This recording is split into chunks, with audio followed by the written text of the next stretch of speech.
అమ్మ ప్రేమ లాంటి స్వచ్ఛత, నాన్న మనసు లాంటి నాణ్యత, అంచనాలు మించే యోగ్యత, పంచభూతములకి ముచ్చట, నేల తల్లికిది నుదుటిన తిలకం, పూల తోరణపు పరిమళ గంధం, ఆకు పచ్చ సిరులొలికే సౌధం,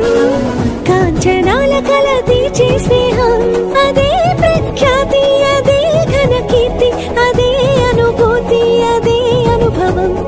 అది అది అది యోషిత. బంగారు బంగారు బంగారు భవిత యోషిత, దేవేల బంధ